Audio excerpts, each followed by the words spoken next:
Welcome to Wisconsin in Focus. I'm J.D. Davidson.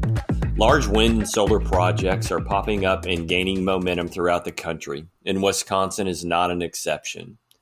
Often, though, the decision to allow these projects are done at the state level, and locals have very little say in the matter. Joining us today is Ben Yow, Wisconsin contributor for the Center Square. And Ben, at least one lawmaker in Wisconsin wants those locals to have a voice in the process. What happened this week? Yeah, this is a piece of legislation that was introduced that would not cut the state's Public Service Commission out of the process, but it would return the decision-making to the government that's closest to home, whether that's the city or the county or the township. And in some of these cases, it would be more than one government. Ty Bodden is the Republican who's pushing this. And this is an idea that we've seen kicked around the Wisconsin Capitol once or twice before. This is not an uncommon idea because if you can't ban wind and solar, and there's no way that our Democratic governor in this state would ever get on board with that. And there's a lot of federal incentives and you know, power companies like the idea of wind and solar projects.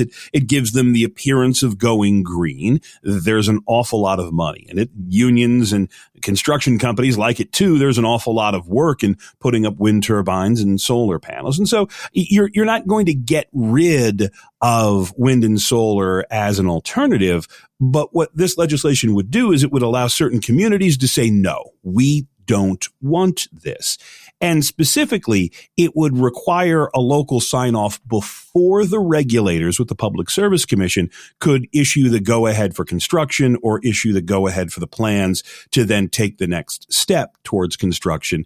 This is ultimately a doomed plan, but it's the beginning of a conversation because as we move forward, as more and more power companies are coming up on that 2030 deadline, that 2050 deadline, there's going to be a more concerted push to build something, even if it's just some small farm. But, you know, you get a lot of not in my backyards. And you also get a lot of people who point out that we're losing big chunks of Wisconsin farmland to these wind and solar projects.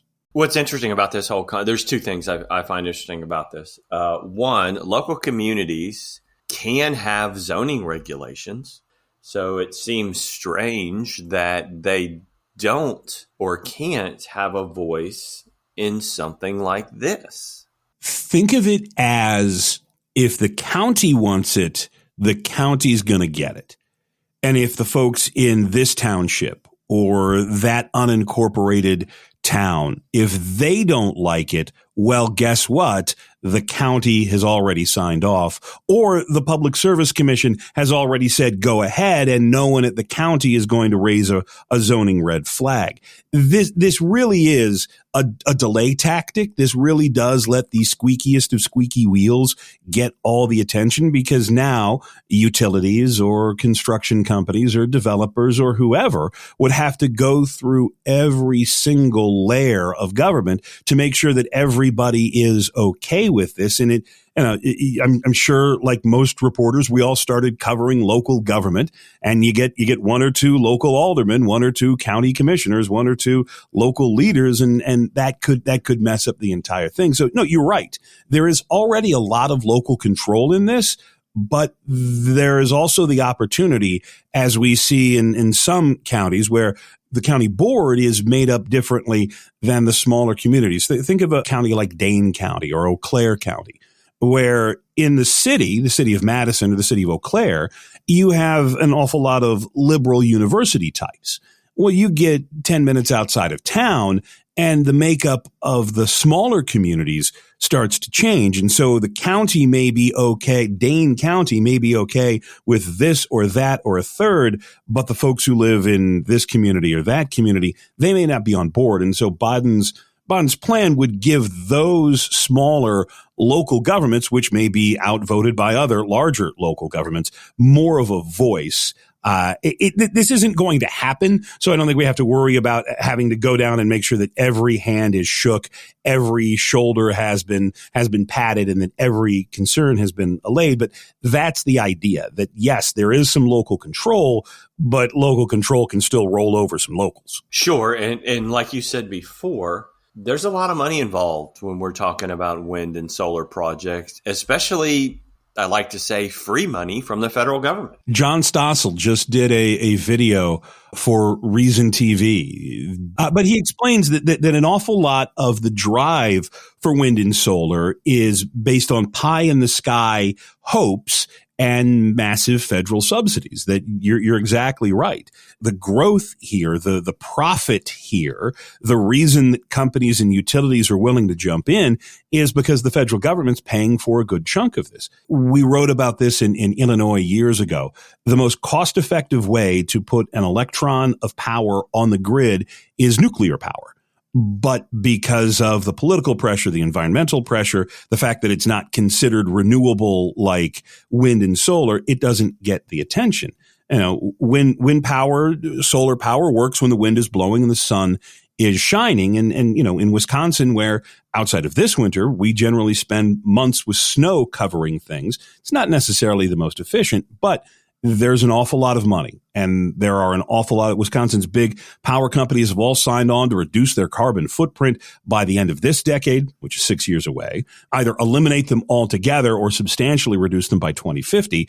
And so barring some sort of new Star Trek-esque power source, it's wind and solar all the way. And so, yeah, there's going to be a building boom here over the next 10, 15 years to try and meet those environmental goals. And, you know, lawmakers are trying to both get ahead of it and get on the train, because, you know, this train happens to pay. Again, like you said before, and I'm not debating the value of wind and solar versus other forms of energy, but it does take up a lot of room. And when you lose that farmland in the Midwest, it would take years to get it back. They just showed a picture in the Journal Sentinel, Miller Coors, the people who brew Miller Lite. They're getting rid of their one power plant in Milwaukee, and they're going to buy power from We Energies. That's the power company here in southeast Wisconsin. They've got a huge solar farm out in Iowa County, southwest corner of Wisconsin, sort of where Wisconsin, Illinois, and Iowa all meet up, and it just takes up acres and acres and acres. What used to be corn, what used to be open farm ground is now buried underneath row after row after row fields of solar panels. And, you know, the first thing that Midwesterners see is the loss of all that acreage, the end of that. Now, again, you can take it down and you'll have to pull out the concrete pilings. It's not as if they are poisoning that land, but as you take more land out of production, as you move more and more away from the farming roots of the Midwest, there are an awful lot of people who look at that and say, yeah, great, no more coal plants, but at what cost? And that's just the cost of land. That's not even the cost for repairs, versus, okay, how much power are we actually getting out of this versus what we would get out of a coal-fired or a natural gas-fired or a nuclear-powered reactor. Ben, thanks for joining us today. The listeners can keep up with this story and more at thecentersquare.com.